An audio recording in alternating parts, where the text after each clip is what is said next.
The topic I gave originally was a new chapter in your life. But the chapter, I gave that topic to Alice about over a month ago. Today the real topic is, don't even write a new chapter, just throw away the book first. Burn the book, burn your story. Because when we come into writing that new chapter of our life, we're going to write it from our mind, mostly. People always talk about, what's your vision? What do you want to do? And immediately we engage the mind.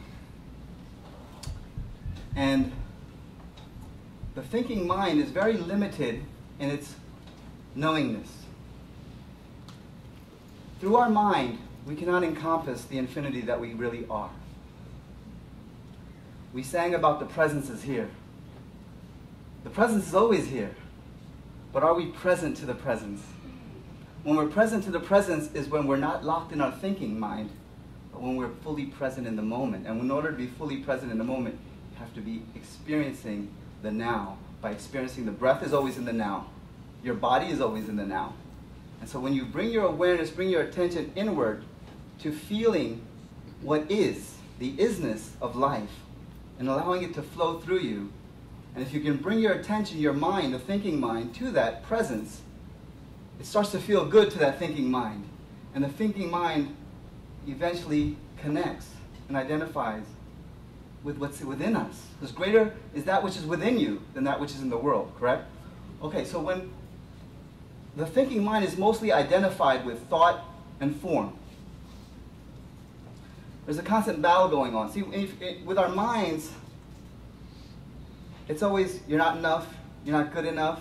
You might have good thoughts, you might have bad thoughts, but the level of identification, when you think you are, what's going on? Let me rewind. Who you think you are is not who you are. Who you think you are, the self-image that you think you are, there's a difference between that and who you truly are. And so most people are so identified with who they think they are. They live from that place of who they think they are, and that small egoic separate self tries to protect and secure who they think they are, which is a lie in the beginning, and so a lie can never stand. It's a lie, and so it has to go through all this stuff in order to fortify this lie. There's an imposter imposing itself to be you that is not you. And you realize who you are is that pure awareness. The thinking mind trying to understand this pure awareness is like the cloud trying to understand the sky. The cloud cannot understand the sky. And so a lot of the times we go on our spiritual journey, we go on our spiritual search, and we're searching, and we're looking for answers. And the mind can never be satisfied. You know? Can you be satisfied materially, sexually, if you're things in intoxication, you can never be satisfied through the egoic mind.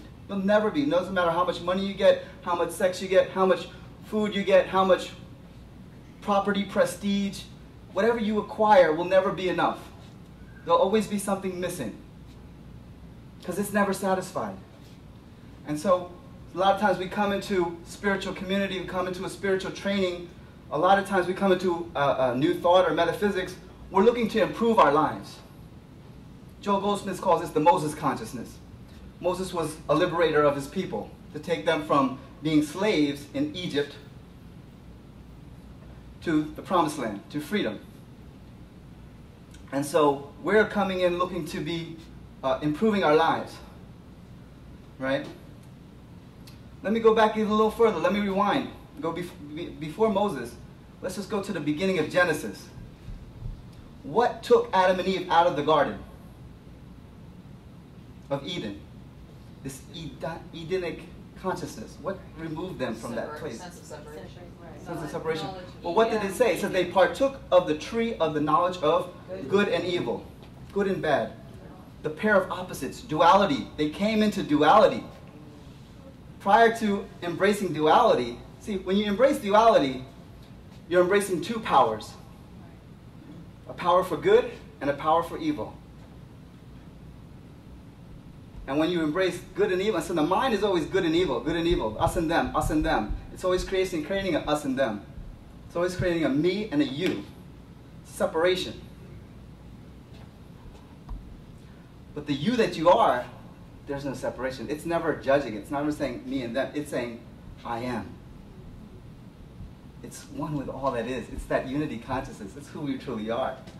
And so when we're locked up in our heads, we can never experience the liberation that spiritual life and spiritual living is supposed to set us free. You shall know the truth, and the truth shall set you free, make you free. Well, the thing is, you're already free. Who you are has never been in bondage. Who you are cannot be enslaved, cannot be limited, cannot be, like it says in the Gita, fire cannot burn you, water cannot wet you. Who you are is that eternal sense of beingness, and that sounds nice. Everything else that's formed is never going to be eternal. Even this building here, it looks like it's really solid, but if we were to put a camera in here and just to watch it over the years and speed it up, after if you've been here, eventually it'll all just crumble away. It's temporary. But who you are, the eternal presence, is intemperance. It's eternal. Sanatan, as we say in India. So it's that eternal presence that cannot die and cannot be born. And that presence is always present. And the only thing that can separate us from the presence that is always present is this. This and the identification with this. But the mind is a great tool. It's a tool to be used. But the thing is, most of the time, or most of us, are not using our minds is using us. That's the thing we got to wake up to. Once you wake up to the fact that you're not using your mind is using you, then you start to differentiate between who you are and with the mind, who you think you are. You're having thoughts going on, you're having identifications going on, and understand that you are that observer of those thoughts. You're that presence, you're that detached witness. Because the presence is not judging such and such. We get in our heads and think of, oh, such and such is this, and they think they're that. And the presence is never, it's beyond judgment. Thy mind is too pure to behold iniquity, right? So when we got kicked out of Eden, we started believing in separation, started believing in two powers. And so you have the mortal. I always talk about the four M's: the mortal, the metaphysician, the mystic, and the master, right? The mortal, for those who've never heard it before, the mortal is the victim. They're never responsible for anything that happens in their life. It's always happening to them. She did this to me. She did this to me. My parents treated me like this. That's why I'm screwed up. So it's always somebody else's fault. The mortal, it's always something. Somebody else is doing something, and they have no power about any of it, except that they're the victims. The metaphysician starts to take on some responsibility, starts understanding the law of mind, and we create our reality, and the law of attraction, or the secret, which is not really a secret, you know. The real secret is who you really are, you know. And there's been this whole backlash with the secret thing because a lot of people really tried it, and it didn't work for them. And a lot of people sitting in this room, they really tried it, and it didn't work for them. But you just keep trying it, and it's still not working, but just keep trying it. Because we got to understand one thing. Who you are, that eternal presence, has a certain level of vibration. It's constantly drawing to you what you need, in every form, in every fashion. You don't have to think it into existence. It's already being done for you. Before you even asked, it's already been answered. The only thing that's keeping it from you is your belief system that you can't have it. The same thing with everything that's in your life that's not supposed to be there is trying to get away from you. Your belief system is holding it in place. But it's about getting beyond the belief system even to that eternal presence. That eternal presence, reality doesn't have a belief system. There's no belief system in the one mind, in the one presence. We're the ones walking around with this belief system, and we're always trying to change one belief system for another belief system. And then, you know what, it's the game, the metaphysician is constantly in this game of, you see, you go to the fairs, and there's that game where you get the moles come up, and you got to hit one, and the other one pops up, and you're hitting, so they're just constantly working. I'm healing this issue, now boom, boom, boom, boom, boom, boom, boom, boom, and they're just constantly working. They never get a chance to rest in God, because you're constantly working, because you're the one, because the metaphysician at some point thinks that they're the ones doing it.